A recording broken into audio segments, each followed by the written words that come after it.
T20 ವಿಶ್ವಕಪ್ ಟೂರ್ನಿಯ most dangerous team ಆಗಿರುವಂತ ಭಾರತ ಸತತ 2ನೇ ಪಂದ್ಯವನ್ನ ಗೆದ್ದಿದೆ. ಮೊದಲ ಪಂದ್ಯದಲ್ಲಿ ಸ್ವಲ್ಪ ವೇರಿಯೇಷನ್ಸ್ ಆದರೂ ಕೂಡ 2ನೇ ಪಂದ್ಯದಲ್ಲಿ ಬ್ಯಾಟಿಂಗ್ ಹಾಗೆ ಬೌಲಿಂಗ್ ಎರಡರಲ್ಲೂ ಕೂಡ ಕಂಪ್ಲೀಟ್ ಆಗಿ ಡಾಮಿನೇಟ್ ಮಾಡಿ ಗೆದ್ದಿದ್ದಾರೆ. ಹಾಗೆ ಪಾಯಿಂಟ್ಸ್ ಪಟ್ಟಿಯಲ್ಲಿ ಟಾಪ್ನಲ್ಲಿದ್ದೇವೆ ಅಂತ ಮೆರಿತಾ ಇದ್ದ ಪಾಕಿಸ್ತಾನಕ್ಕೆ ಗುದ್ದು ಕೊಟ್ಟು ಭಾರತ ನಂಬರ್ 1 ಸ್ಥಾನಕ್ಕೇರಿದೆ. ನಮೀಬಿಯಾ ವಿರುದ್ಧದ ಪಂದ್ಯದ ಹೈಲೈಟ್ಸ್ ಹಾಗೆ ಪಾಕ್ ವಿರುದ್ಧದ ಪಂದ್ಯಕ್ಕೆ ಏನೆಲ್ಲ ಪ್ರಿಪರೇಷನ್ಸ್ ಅನ್ನ ಮಾಡ್ಕೊಳ್ಬೇಕು ಅನ್ನೋ ಬಗ್ಗೆ ಈ ವಿಡಿಯೋದಲ್ಲಿ ಮಾಹಿತಿಯನ್ನ ನೀಡ್ತೀನಿ. ನಾನು ಶಾಂತ. ನೀವು ಸುದ್ದಿಯಾನದ ಸಬ್ಸ್ಕ್ರೈಬರ್ ಆಗೋದಕ್ಕೆ ಮರಿಬೇಡಿ. ಭಾರತ ಮತ್ತು ನಮೀಬಿಯಾ ಮ್ಯಾಚ್ ಅಂದಾಗ ಆಬ್ವಿಯಸ್ಲಿ ಭಾರತವೇ ಗೆಲ್ಲೋದು ಅನ್ನೋದು ಇಡೀ ಜಗತ್ತಿಗೆ ಗೊತ್ತಿತ್ತು. ಅದರಂತೆ ಭಾರತ ಕೂಡ ಪಂದ್ಯವನ್ನ ವಿನ್ ಆಯಿತು. ಇನ್ನು ನಮೀಬಿಯಾ ಪಂದ್ಯಕ್ಕೆ ಭಾರತ ಪರ ಪ್ಲೇಯಿಂಗ್ 11ನಲ್ಲಿ 2 ಬದಲಾವಣೆಗಳನ್ನು ಮಾಡಿಕೊಳ್ಳಲಾಗಿತ್ತು.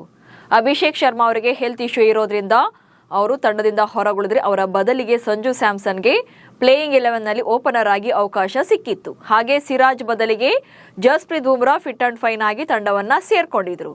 ಅಂತಿಮವಾಗಿ ಭಾರತ ಧಮಾಕೆದ ಪರ್ಫಾರ್ಮೆನ್ಸ್ ನೀಡಿ ವಿನ್ ಆಗಿದೆ. ಬ್ಯಾಟಿಂಗ್ ಹಾಗೆ ಬೌಲಿಂಗ್ ಎರಡರಲ್ಲೂ ಮಿಂಚಿದ ಟೀಮ್ ಇಂಡಿಯಾ. ಇನ್ನು ಪಂದ್ಯದ ಆರಂಭಕ್ಕೂ ಮುನ್ನ ಟಾಸ್ ಸೋತಂತ ಭಾರತಕ್ಕೆ ಫಸ್ಟ್ ಬ್ಯಾಟಿಂಗ್ ಅನ್ನ ಮಾಡಬೇಕಾಯಿತು. ಸಂಜು ಹಾಗೆ ಇಶಾನ್ ಕಿಶನ್ ಇನ್ನಿಂಗ್ಸ್ ಅನ್ನ ಆರಂಭ ಮಾಡಿದ್ರು. ಸಂಜು ಆಲ್ರೆಡಿ ಬೆಂಚ್ ಕಾದಿದ್ರಿಂದ ಸ್ಫೋಟಕ ಇನ್ನಿಂಗ್ಸ್ ಆಡೋಕೆ ಮುಂದಾಗಿದ್ರು. ಅದರಂತೆ 8 ಬಾಲ್ಗಳಲ್ಲಿ 22 ರನ್ ಸಿಡಿಸಿ ವಿಕೆಟ್ ಅನ್ನ ಒಪ್ಪಿಸಿದ್ರು. ಬಟ್ ಜಾಸ್ತಿ ಹೊತ್ತು ಅವರು ಕ್ರೀಸ್ನಲ್ಲಿ ನಿಲ್ಲೋಕ್ ಆಗ್ಲಿಲ್ಲ. ಮತ್ತೊಂದು ಕಡೆ ಕಿಶನ್ ಮತ್ತು ತಿಲಕ್ ಇಬ್ರು ಕೂಡ ಸ್ಫೋಟಕ ಇನ್ನಿಂಗ್ಸ್ ಅನ್ನ ಆಡಿದ್ರು. ಕಿಶನ್ ಅಂತೂ 6, 4ಗಳಲ್ಲೇ ಬೌಲರ್ಗಳನ್ನ ಚೆಂಡಾಡಿದ್ರು. 24 ಬಾಲ್ಗಳಲ್ಲಿ 61 ರನ್ಗಳನ್ನ ಕಲೆ ಹಾಕಿದ್ರು. ಇನ್ನು ತಿಲಕ್ ಸೂರ್ಯ ಬೇಗ ಔಟ್ ಆದ್ರೂ ಕೂಡ ಹಾರ್ದಿಕ್ ಪಾಂಡ್ಯ ಒನ್ಸ್ ಅಗೇನ್ ಅರ್ಧ ಶತಕ ಬಾರಿಸಿದ್ರು. ಅವರು ಕೂಡ ಸ್ಫೋಟಕ ಪ್ರದರ್ಶನ ನೀಡಿದ್ರು.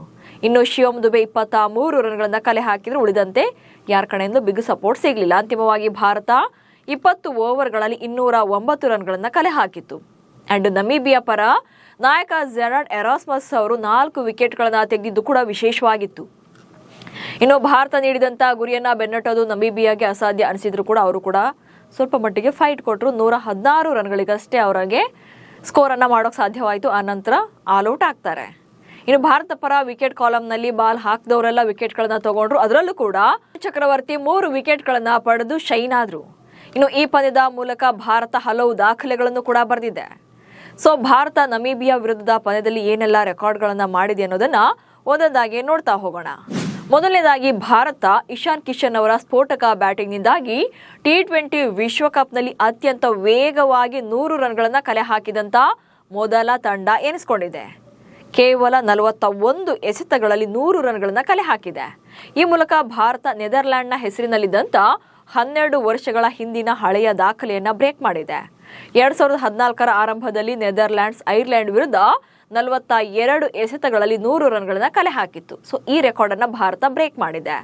ಹಾಗೆ ಪ್ರಸ್ತುತ ಒಂದೇ ಒಂದು ಪಂದ್ಯವನ್ನು ಸೋಲದೆ ಸತತ 10 T20 ವಿಶ್ವಕಪ್ ಪಂದ್ಯಗಳನ್ನ ಗೆದ್ದ ವಿಶ್ವದ ಮೊದಲ ತಂಡವಾಗಿದೆ.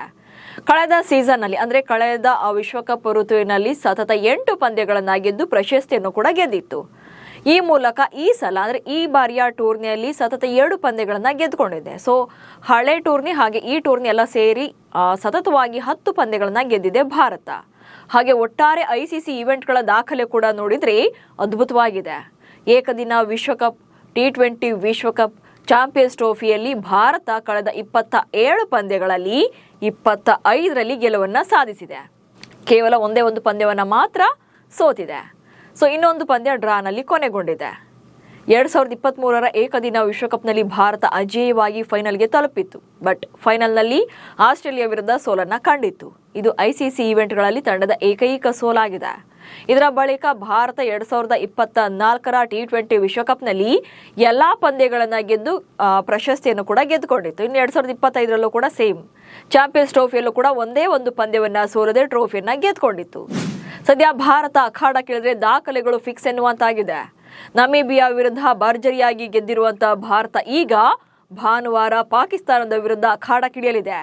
ಇನ್ನು ಪಾಕಿಸ್ತಾನ ಕೂಡ ಮೊದಲ 2 ಪಂದ್ಯಗಳನ್ನ ಗೆದ್ದಿರೋದ್ರಿಂದ ಈ ಪಂದ್ಯ ರಣರೋಚಕವಾಗಿರಲಿದೆ.